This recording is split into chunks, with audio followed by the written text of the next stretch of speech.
Hello दोस्तों, मेरा नाम है अपना ऑटो, आप देख रहे हैं नेक्स्ट। आज का हमारा टॉपिक है नेचुरल मेथड ऑफ कॉन्ट्रासेप्शन, जहां आज हम इस वीडियो में जान रहे होंगे कि कैसे हम बिना किसी फिजिकल बैरियर जैसे कॉन्डम या आईयूडीज के नेचुरली फर्टिलाइजेशन या प्रेगनेंसी को प्रिवेंट कर सकते हैं। तो बिना किसी बकचोदी के शुरू करते हैं।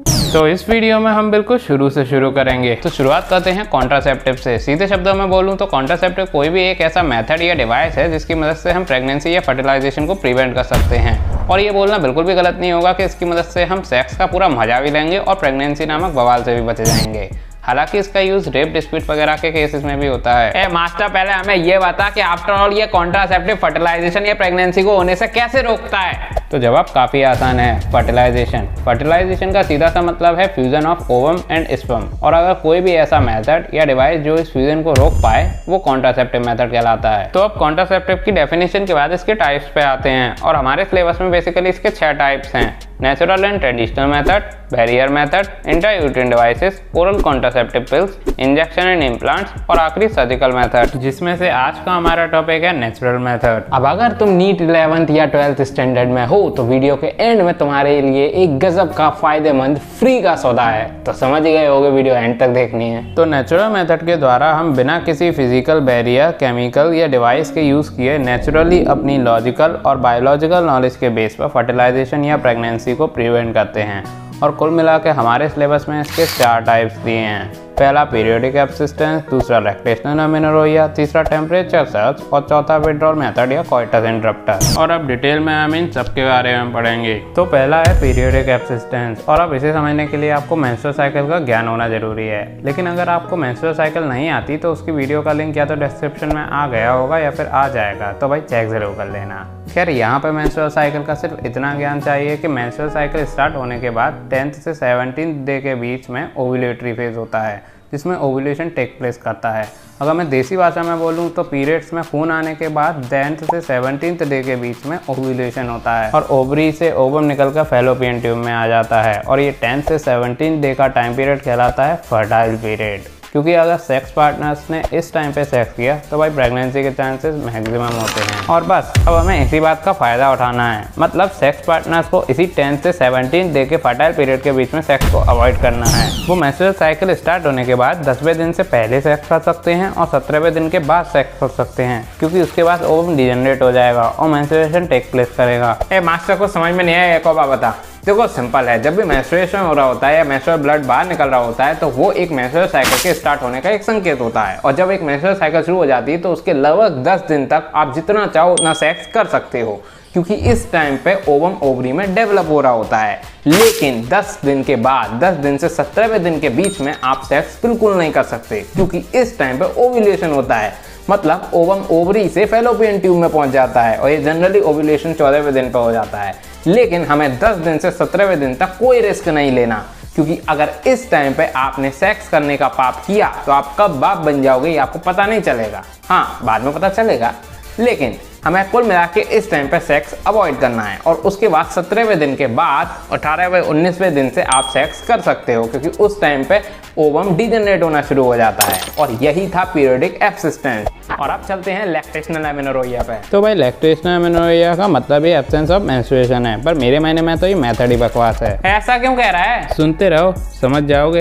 तो लैक्टेशनल अमेनोरेया के नाम से ही क्लियर है कि लैक्टेशन। और अब गौर से सुनना, अगर हम लैक्टेशन और एब्सेंस ऑफ मेंस्ट्रुएशन को कनेक्ट करें तो एक बात हमारे सामने आती है कि लैक्टेशन के वक्त मेंस्ट्रुएशन नहीं होता। मास्टर, कहना क्या चाह रहा है तू? मैं बस ये कहना चाह रहा हूँ कि जब भी कोई फीमेल प्रेग्नेंट होती है और फिर उसकी डिलीवरी या पैचुरेशन होता है तो वो अपने बेबी या इन्फेंट को अपना दूध पिलाती है, जिसे हम लैक्टेशन कहते हैं। और पैचुरेशन से लेकर जब तक ये ब्रेस्ट फीडिंग चलती है तब तक मेंस्ट्रुएशन साइकिल स्टॉप्ड रहती है, यानी नो मेंस्ट्रुएशन। और जब मेंस्ट्रुएशन नहीं हो रहा तो इसका मतलब ओव्यूलेशन भी नहीं होगा, और जब ओव्यूलेशन नहीं हो रहा तो इसका मतलब सेक्स करने पर भी स्पर्म अपना हनीमून किसके साथ मनाएगा? मतलब ओवम तो है ही नहीं। और क्योंकि ये नेचुरल कॉन्ट्रासेप्टिव मेथड है तो भाई इसके साइड इफेक्ट्स बिल्कुल ना के बराबर ही हैं। लेकिन रिपोर्ट्स के मुताबिक ये मेथड पैचुरेशन या डिलीवरी के मैक्सिमम 6 महीने तक ही इफेक्टिव रहता है, और वो भी हाई फेलियर रेट्स के साथ। अच्छा, तू हाई फेलियर रेट की वजह से बकवास कह रहा होगा?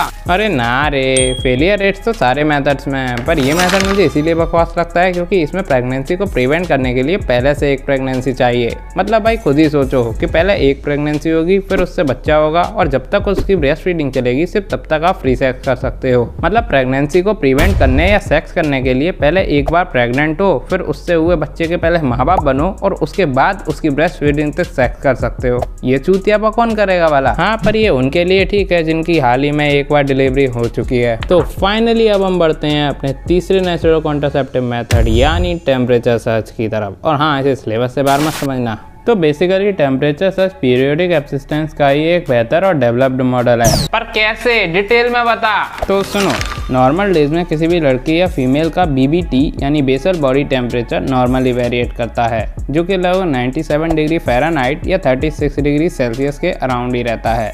लेकिन at the time of ovulation उनके BBT में थोड़ा सा राइज आता है और बस कोई भी फीमेल इसी BBT का रिकॉर्ड रखकर अपनी मेंस्ट्रुअल साइकिल को ट्रैक कर सकती है। बस हर दिन उसे बेड से जाकर अपना BBT यानी बेसल बॉडी टेम्परेचर लेना है, फिर डेली डेटा के बेस पर उसे उसका एक चार्ट तैयार करना है। और अगर उस फीमेल की मेंस्ट्रुअल साइकिल बिल्कुल रेगुलर है तो ये चार्ट उसे ये जानने में हेल्प करेगा कि उसका ओव्यूलेशन कब होने वाला है। और फिर ओव्यूलेशन के आसपास के कुछ दिनों तक पलंग पे बिल्कुल भी नहीं झूलना, मतलब सेक्स को अवॉइड करना है। और हाँ, क्योंकि टेम्परेचर चेंज बहुत ही माइन्यूट होगा तो इसके लिए एक बेसल थर्मोमीटर एकदम बेस्ट रहेगा, जो कि छोटे से छोटे टेम्परेचर की भी रीडिंग देगा, जिससे BBT चार्ट एकदम एक्यूरेट बनेगा और प्रेगनेंसी के चांसेस बिल्कुल मिनिमाइज हो जाएंगे। तो फाइनली अब हम अपने चौथे मेथड यानी विड्रॉल या कोइटस इंटरप्टस की तरफ बढ़ेंगे।